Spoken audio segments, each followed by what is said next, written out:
Hi friends, welcome to my channel. ఈరోజు ఒక Java రెసిపీతో మీ ముందుకు వచ్చాను. అదే అండి అంబలి అని కూడా అంటారు. ఆ రెసిపీతో మీ ముందుకు వచ్చాను. అదేంటంటే రాగి అంబలి.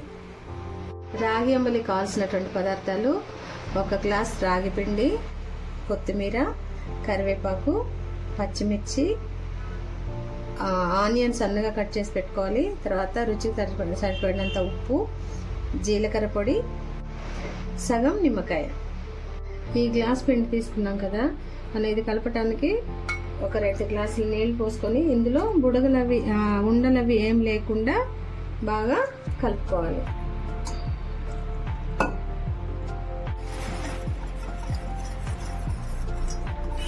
టోటల్గా 7 గ్లాస్ నీళ్ళు అయితే పడతాయండి జావ కాచుకోవడానికి. అయితే ఇది ముందు ఈ విధంగా నీళ్ళతో కలిపి పెట్టుకుంటే ఏంటంటే పొడిపిండి పోస్తే అంతా ఉండలు కట్టి ఇదిగా ఉంటుంది కదా వేడి నీళ్ళల్లో వేస్తే. అందుకోసం ముందు 2 గ్లాసుల నీళ్ళతో ఇందులో బాగా కలుపుకోవాలి. స్టవ్ ఆన్ చేసి ఒక గిన్నె పెట్టుకొని ఇందులో మనం ఒక 5 గ్లాసుల నీళ్ళు అయితే పోసుకోవాలి. పోసుకొని బాగా బాయిల్ అయ్యేట్టుగా వేడి చేసుకోవాలి.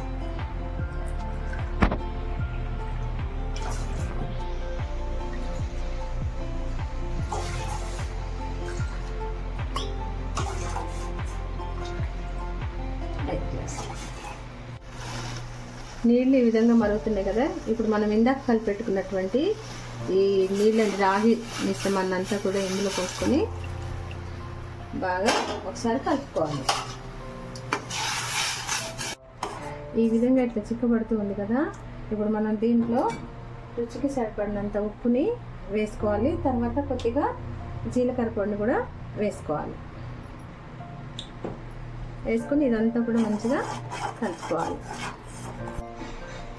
ఈ విధంగా చిక్కగా అయింది కదా, ఇప్పుడు మనం స్టవ్ ఆఫ్ చేసుకొని దీన్ని పూర్తిగా చల్లారనిద్దాం. దీంట్లో ఇది పూర్తిగా ఇప్పుడు చల్లారింది. దీంట్లో మనం మజ్జిగని యాడ్ చేసుకుందాం.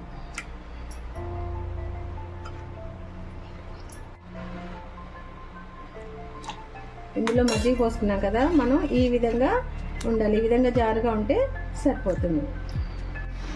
ఇందులో ఇప్పుడు మనం కట్ చేసి పెట్టుకున్నటువంటి ఆనియన్స్, పచ్చిమిర్చి, తర్వాత కరివేపాకు, కొత్తిమీర కూడా వేసి కలుపుకోవాలి.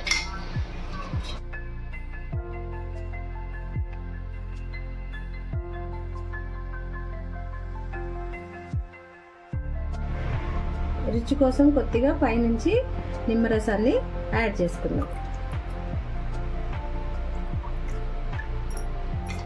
అన్నీ వేసాం కదా, పైనుంచి నిమ్మరసం కూడా యాడ్ చేసాం కాబట్టి ఒకసారి ఈ విధంగా కలుపుకుంటే ఆ నిమ్మరసం అంతా కూడా దీనికి పడుతుంది.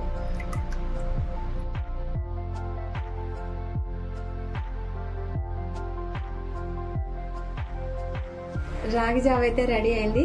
రుచికి రుచి, ఆరోగ్యానికి ఆరోగ్యం. ఈ సమ్మర్లో స్పెషల్ అన్నమాట. మీరు కూడా మీ ఇళ్ళల్లో ట్రై చేయండి.